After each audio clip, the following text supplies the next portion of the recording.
Bismillahirrahmanirrahim. Alhamdulillahirabbil alamin. Wassalatu wassalamu ala asyrafil anbiya'i wal mursalin wa ala alihi wa sahbihi ajma'in. Nawaitu ta'alluma wa ta'lim wa tadhakkara wa tadhkir wa nafa wal intifa wal ifada wal istifadah wal hatha ala tamassuki bi kitabillah sunnati Rasulillah sallallahu alaihi wasallam wa du'a ilal khair wa dalala ta'ala al-huda ibtigha'a sawabillahi wa qurbi wa thawabi subhanahu wa ta'ala. Subhanaka la ilma lana illa ma 'allamtana innaka antal alimul hakim. Rabbi shrah li sadri wa yassir li amri wahlul 'uqdatam min lisani yafqahu qawli. Alhamdulillah, di kesempatan yang berbahagia ini kita akan membahas bagian-bagian ilmu. Imam Abdurrahman Al-Akhdari berkata dalam kitabnya Sulamul Munawwarah, Anwa'ul ilmil hadis, bagian-bagian ilmu yang baru. Sebetulnya perkataan al-hadis ini tak perlu pun ditulis, karena perkataan anwa', bagian-bagian ilmu itu telah menunjukkan bahwasan ilmu itu adalah baru. Karena ilmu qadim, ilmunya Allah Subhanahu wa taala itu tidak terbagi. Maka al-hadis di sini disebut itu semata-mata untuk menjelaskan kepada mubtadiin, kepada pelajar-pelajar yang baru belajar.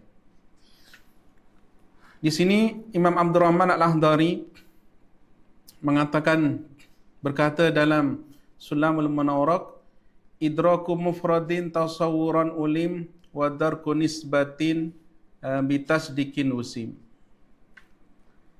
Idraku mufradin tasawuran ulim. Ilmu terbagi pada dua. Satu, tasawur.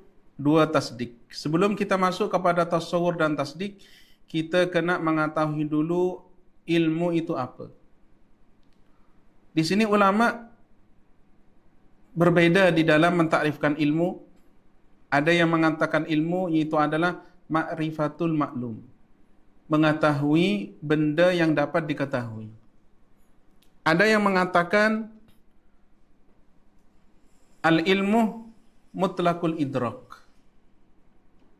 Ada yang mengatakan al-ilmu husulu surati syai' fin nafs. Alhasil, ilmu yaitu adalah mengetahui perkara yang dapat diketahui. Saya mengetahui di depan saya ada warna putih. Sekarang apa perbedaan al-ilmu dan maklum? Warna putih di depan saya itu adalah al-maklum. Mengetahuinya saya di dalam akal, di dalam zihin saya kepada yang di depan saya itu adalah warna putih, itu adalah ilim. Maka perbedaan di antara ilmu dan maklum, kalau ilmu yaitu ma fi dhihni, kalau yang maklum ma fil kharij. Dia sama, cuman berbeda di dalam iktibarnya. Iktibar fil kharij jadi maklum, iktibar fi dhihni jadi ilim. Benda yang sama, tetapi dengan dua iktibar maka namanya berbeda. Melihat kepada ma fi dhihni dalam akal, dalam zihin dinamakan ilim. Mengiktibar melihat kepada mafil kharij yang di luar, yang diwakilnya itu dinamakan al-maklum. Setelah kita mengetahui takrifnya ilim, maka ilim itu terbagi kepada dua. Yang pertama yaitu adalah tasawur, yang kedua yaitu adalah tasdik. Apa yang dinamakan tasawur? Yang dinamakan tasawur yaitu adalah idraku maknan mufradin. Tasawur ini yaitu adalah mengetahui makna yang mufrad. Ataupun kita kata tasawur husulu surati syai' fi dhihni bidunil hukum. Adanya gambaran sesuatu di dalam zihin kita, dalam akal kita tanpa menghukumi, itu adalah tasawur. Kata Imam Abdurrahman Al-Akhdari, idraku mufradin tasawuran ulim. Mengetahui makna yang mufrad itu dinamakan tasawur. Banyak di dalam akal kita ini tasawur, menggambarkan rumah, menggambarkan kereta, menggambarkan seorang ibu, menggambarkan ayah, menggambarkan negara, banyak. Di dalam zihin kita, iaitu banyak asya yang tergambar di dalam zihin kita. Setelah dia menggambarkan sesuatu, maka dia akan menghukumi. Menghukumi kereta itu adalah milik orang, menghukumi kereta itu adalah milik kawannya. Di sini ulama mencontohkan tasawur kepada contoh Zaidun qaimun. Zaidun qaimun kita mentasawurkan pertama kali yaitu kepada Zaid. Kita tahu Zaid. Yang kedua, kita mentasawurkan qaimun, berdiri. Zaid itu dinamakan maudhu yang mempunyai hukum, qaimun itu dinamakan mahmul, yaitu hukum. Yang ketiga, kita mentasawurkan nisbahnya qaimun kepada Zaid. Zaid ketika berdiri seperti apa? Kita tahu. Jadi kita mentasawurkan Zaid, kita mentasawurkan qaimun, kita mentasawurkan qiyam kepada Zaid. Ini tiga-tiga itu dinamakan tasawur. Ketiga-tiga ini dinamakan tasawur. Tasdik yang kedua, ilmu tadi tasawur kita dah bagi tahu, yaitu mencakup kepada maudhu. Yang kedua mencakup kepada mahmul, dan yang ketiga syamil atau mencakupi kepada nisbah di antara mahmul dan maudhu. Tasdik yaitu adalah menghukumi. Kata Imam Abdurrahman Al-Akhdari, wa darku nisbatin bi tasdiqin husim. Mengetahui nisbah, mengetahui terjadinya hukum kepada maudhu itu dinamakan tasdik. Kita kata tasdik itu adalah hukum selepas tasawur. Dalam lafal Zaidun qaimun, kita mentasawurkan Zaid maudhu, kita mentasawurkan qaimun berdiri itu mahmul, kita mentasawurkan qiyam kepada Zaid itu dinamakan tasawur nisbah.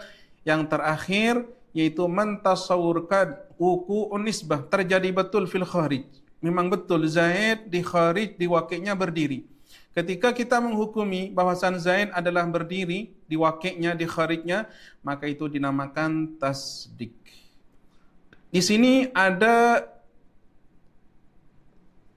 khilaf di antara ulama, di antara Imam Fakhruddin Ar-Razi dan di antara falasifah ataupun jumhur, mayoritas ulama.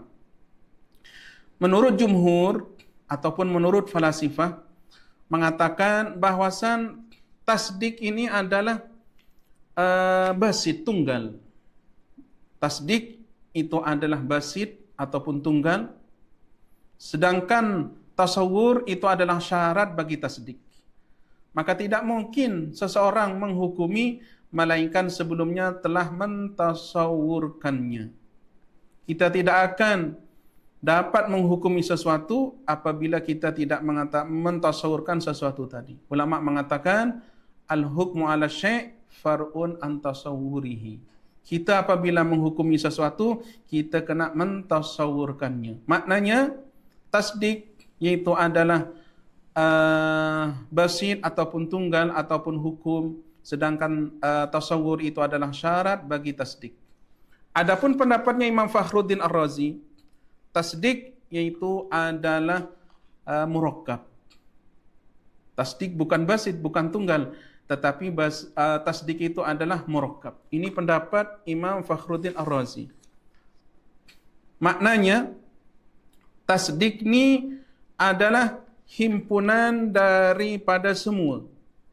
Mentasawurkan maudhu, mentasawurkan mahmul, mentasawurkan nisbah di antara mahmul kepada maudhu, dan mentasawurkan wakiknya nisbah itu di kharij dan di wakiknya, itulah tasdik. Ini menurut Imam Fakhruddin Ar-Razi. Maka kata Imam Fakhruddin Ar-Razi, apabila kita menghukumi seseorang, maka tasdik itu kesemuanya. Kita tahu orangnya, kita tahu berdirinya itu kepada orang, kita tahu macam mana berdiri itu kepada Zaid, dan kita tahu waqi'nya, kharijnya memang Zaid memang berdiri, maka kesemuanya tu majmuk, kesemuannya keseluruhan itu dinamakan tasdik menurut Imam Fakhruddin Ar-Razi. Maka kata Imam Fakhruddin Ar-Razi, tasdik itu adalah murakkab, dan menurut hukama dan jumhur tasdik itu adalah basit tunggal. Satu. Yang tiga, tasawurul mahmul, tasawurul maudu, tasawur nisbah bainal mahmul wal maudu itu adalah syarat bagi tasdik. Adapun menurut pandangan Imam Fakhruddin Ar-Razi, tasawurul maudu, tasawurul mahmul, tasawurul nisbah itu adalah juz ataupun ajza bagi tasdik. Jadi khilaf di antara keduanya ni, di antara Imam Fakhruddin Ar-Razi dan hukama dan jumhurul ulama ada dua. Yang pertama, menurut jumhurul ulama dan falasifah, tasdik ini adalah basit. Menurut Imam Fakhruddin Ar-Razi, tasdik itu adalah murakkab. Satu. Yang kedua, menurut jumhur dan falasifah, tasawur itu adalah syarat bagi tasdik. Sedangkan menurut pandangan Imam Fakhruddin Ar-Razi, tasawur itu adalah sebagian atau adalah juz bagi tasdik.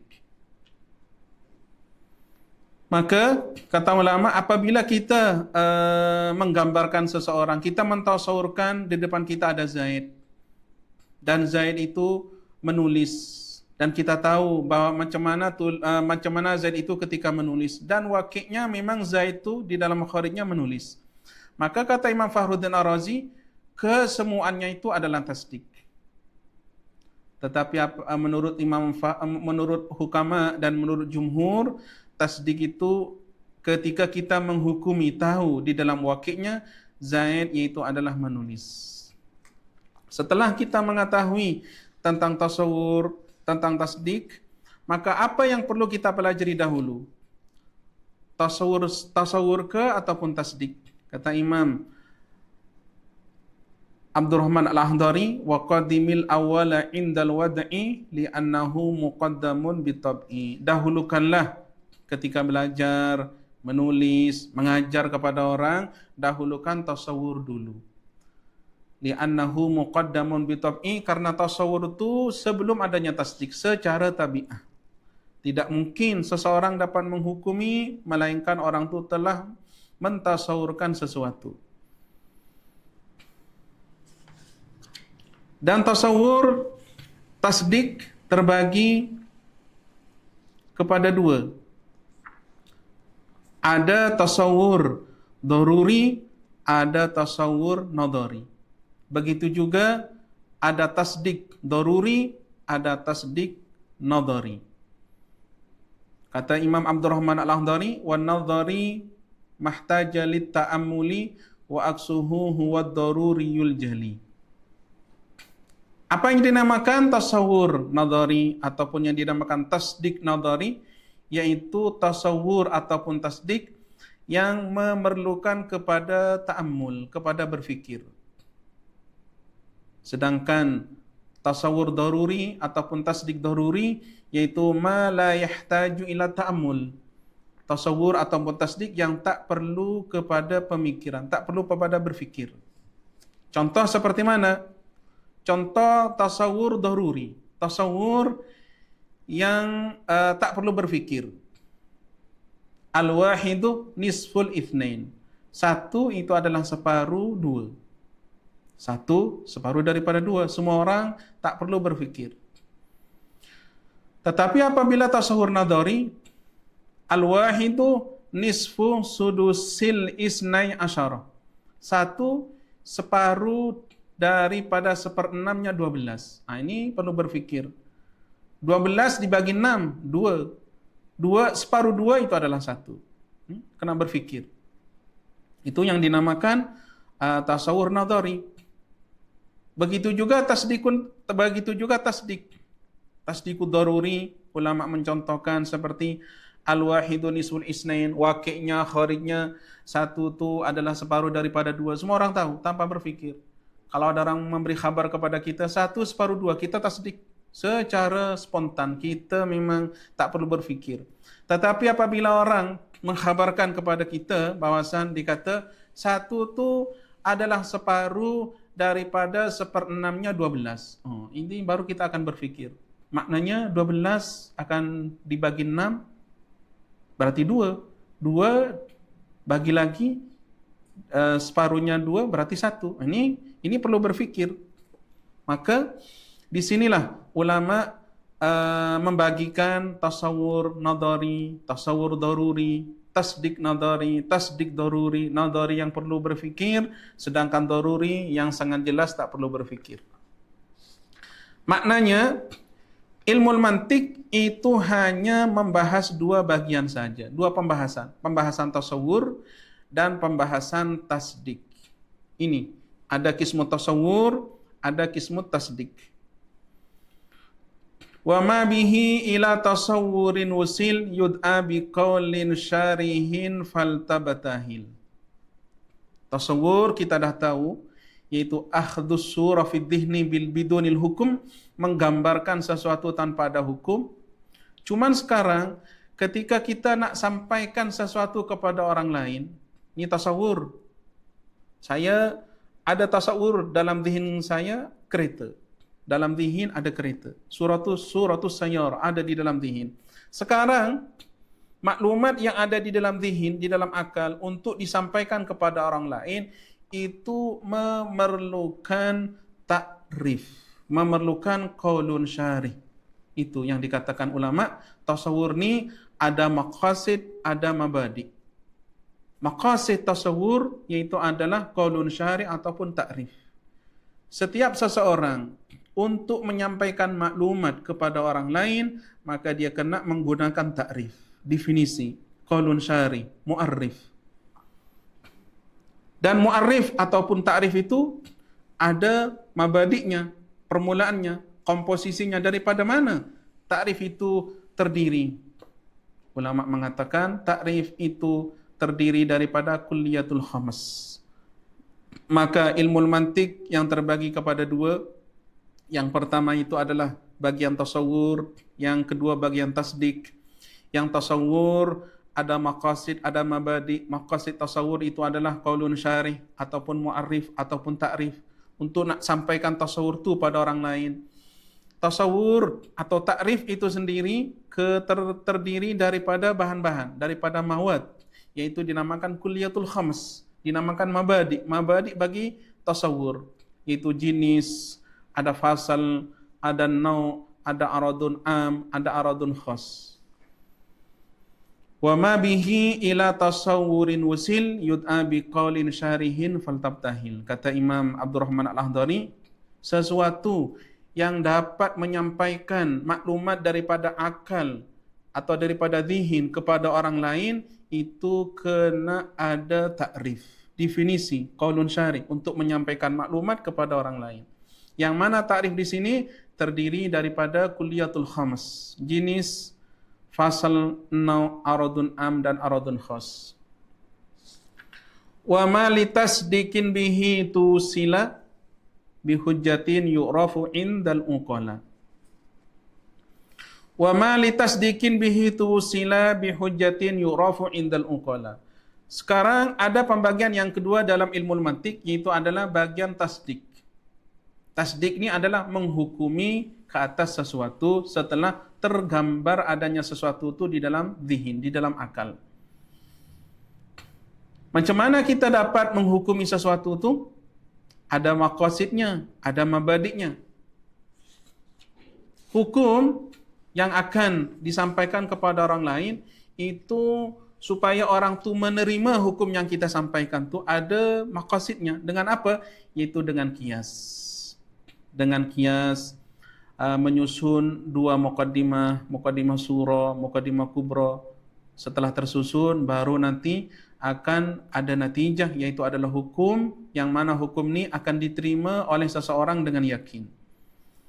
Dan ada mabadiknya. Sebelum terjadinya qiyas, dia kena ada mabadiknya, yaitu qadiyah dan hukum-hukum qadiyah. Ada qadiyah syakhsiyah, dengan hukum-hukumnya, yaitu ada akas, ada nuku, ada naqd. Nanti akan dibahas di tempatnya sendiri-sendiri. Adapun pembahasan yang tidak berkaitan dengan yang dua nih, tasawur dan tasdik. Tasawur ada maqasid, ada mabadi. Maqasidnya tasawur itu adalah ta'rif. Mabadiknya tasawur, mabadiknya tasawurnya itu adalah kuliyatul khamas. Begitu juga tasdik, maqasidnya itu adalah qiyas. Mabadik daripada tasdik itu adalah qadaya, qadiyah dan hukum-hukumnya. Selain daripada ini, seperti ad-dilalah, pembahasan dilalah, mutabaqah, tadammun, iltizam, ataupun pembahasan lafal, ada lafal yang juz'i, ada yang lafal yang kulli. Itu bukan pembahasan ilmu mantik. Karena ilmu mantik membahas kepada makna, bukan membahas kepada lafal. Di sini disebut pembahasan dilalah, pembahasan lafal, itu karena ilmu mantik tawakuf tertangguh pembahasannya ke atas kulliyatul khamas ataupun kepada pembahasan alfad. Maka pembahasan dilalah yang akan diterangkan nanti, pembahasan mabhasul alfad yang akan diterangkan nanti, itu hanya sebagai wasilah saja, pelantara saja untuk memahami makna-makna yang akan dibahas di dalam ilmu mantik. Di sini ulama mencontohkan tasawur, yaitu seperti al-insan. Kita memahami manusia. Ketika kita dah faham manusia itu apa, untuk menyampaikan kepada orang lain, macam mana kita nak menyampaikan tasawurul insan yang ada di dalam zihin kita kepada orang lain? Maka kena menggunakan takrif, yang mana takrif ini terdiri daripada kulliyatul khamas. Kita akan mentakrifkan dengan membagi tahu pada orang lain bahawasan al-insan itu adalah hayawanun natik. Hayawan, benda yang hidup, yang taharraka bil iradah, yang bergerak dengan dirinya, dan natik yaitu mufakkir. Begitu juga kita apabila kita tahu yakin bahawasan alam selain daripada Allah Subhanahu wa taala ini adalah baru, nak memberitahu kepada orang yang tak tahu bahawasan alam ini adalah baru, macam mana kita nak meyakinkan? Maka kita akan buat kias, yang mana kias ini terdiri daripada dua qadiyah, yaitu seperti al-alamu mutaghayyirun. Alam itu adalah baru, orang tahu kalau alam ini baru. Sakit, sembuh manusia, angin pun berubah. Dan wa kullu mutaghayyirin hadis. Setiap yang baru, setiap yang berubah mesti baru. Maka apabila mukhatab seseorang dah tahu keduanya qadiyah ni, alam itu adalah baru dan setiap yang baru mesti alam itu adalah berubah dan setiap yang berubah itu adalah baru. Maka dia akan meyakini dengan tersendirinya bahawasan alam itu adalah baru.